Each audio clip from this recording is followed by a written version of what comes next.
So, David, a 1-1 draw at home to Witton Albion today. Hard-fought draw from both teams today.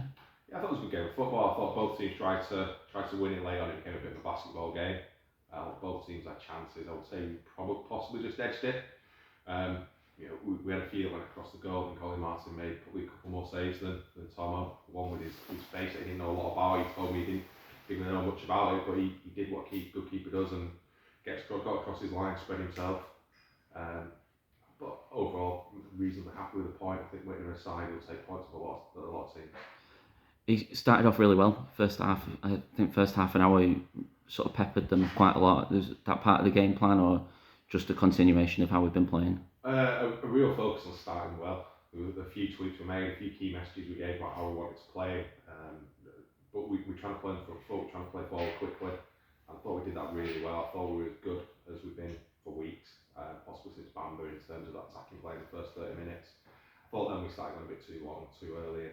Witton came back into it and a couple of good balls across the box that they didn't quite get on the end of. But in that first 30 minutes we had, I think we had one that was half blocked. We had a couple of Jack nearly bundled one at the far post. We had a couple of half chance of headers, a couple of flashed across the face of goal. So I thought we created some pretty good openings. It was probably just the final ball, the finish that was missing. I think you just alluded to something there where I think we played well, but that bit about quality, they had a couple of quality balls into the box in the first half, and then the free kick, all from the same player. It helps when you've got that Premier League experience, but you can't. We struggled a few weeks ago and went and signed Ben Dowie from Glossop, and about the same time they brought Matty Lowton in. Probably says a lot about where the clubs are. So when you look at that and reflect on that, 1-0 wasn't a bad result. But you can see why he's played at the level he has, the quality he had today. And every time he got the ball, we had to get the game plan was just near his man goes and shuts him down and tries to stop him delivering. And even with that, he put with 2 great balls across, and obviously you can't win it from the free kick. Yeah. It was a silly free kick to give away, but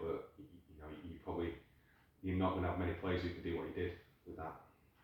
And you probably want to take all the credit for an inspirational week in terms of signing Reece Webb-Foster, bringing him on, him scoring with his first touch of the game today. Yeah, it was. We shot goals. I said that when in the quote we're bringing Reece in, and I probably alluded it to a few times. Umar's done well this season, but the goal scoring responsibility really has fallen on Umar. And Reece is a goal scorer every time he's played against me, he's scored. And he just did what goal scorers do. He saw the ball going, turning their back four, and he just set up running, and he wasn't going to stop. And just that pressure that created a little bit of confusion. And then he put afterburners to make sure he got there before he crossed the goal line and he could get the goal. I think it was 10 seconds. You probably won't get a quicker debut goal. First touch, 10 seconds after coming on. But he was unlucky with a couple of other chances. He shot that all in the face. And he is a player who just wants to get around the box and get shots off. Just on that, nice to see, not that Umar doesn't because he does, but nice to see a striker come on the pitch, and I think 3 shots within a couple of minutes. He just wants to get shots off on goal. And it's the one position of the pitch where you can be a little bit selfish. Once you're in the box, and we do work this in training a lot, just getting your half a yard and getting a shot off. And he is a player who'll do that. He's a natural finisher. So I think he's off the mark today, which is always good for a striker. I think strikers often play with confidence, although I think Reece has got a lot of that naturally. But he's off the mark, and that's straight away that you've got that monkey off your back. I think there's plenty more to come from him. You spoke a lot in the past about players who get fans' bums off the seats. Is that the sort of player that he is in terms of he's going to shoot, he's going to score goals, and it'll get people excited? You saw it today. When balls were played into areas, he was chasing it down. He's quick, he's strong, he's direct, he's aggressive.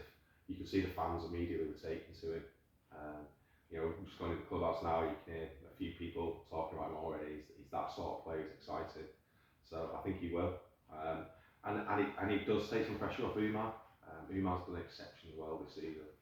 Reece is a little bit different, but it does take some pressure off Umar. It gives us a different option.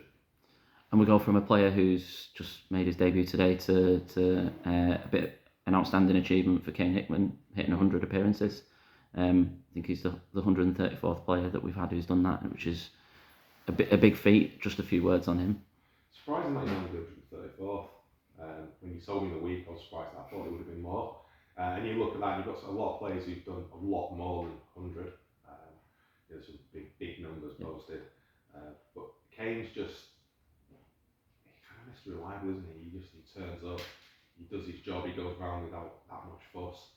I think he's underrated as a footballer. Because he's so hard working, because you notice his big tackles and his commitment, and he comes off covered in, cakes in mud week in, week out from putting his body on the line. People overlook how good a footballer he is.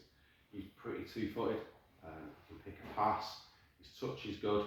Yeah, he's good leader. He's really developed with that armband on this season.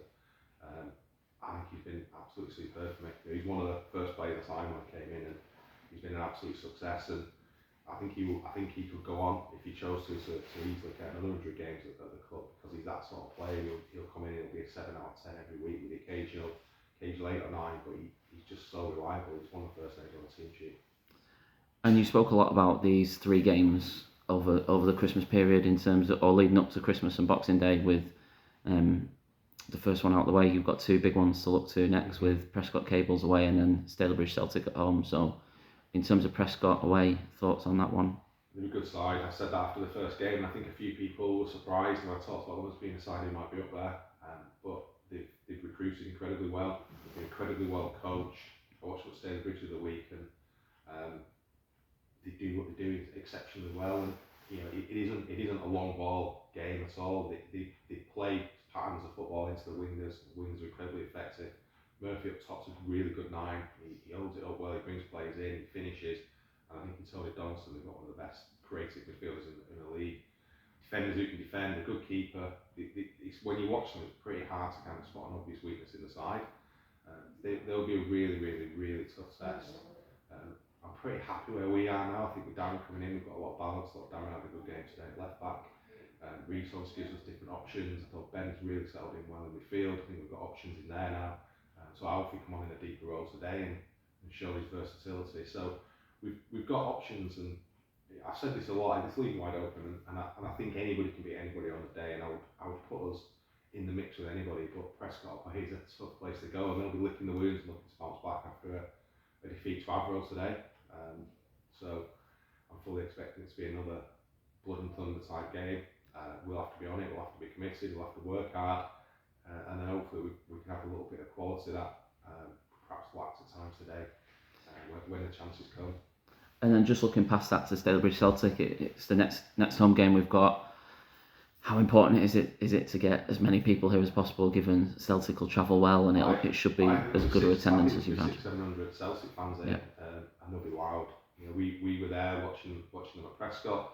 I went to watch them at Avro in the season, and they boycotted that, and there was still quite a number there of the young fans, and they were loud.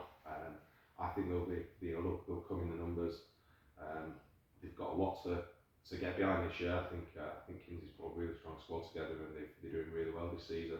So they'll be coming, they'll be buoyant. We're in that kind of phase where we need to build a bit of consistency. We're now 4 unbeaten, and we draw in games. We need to start putting runs together, so we need the fans to come in and get behind us.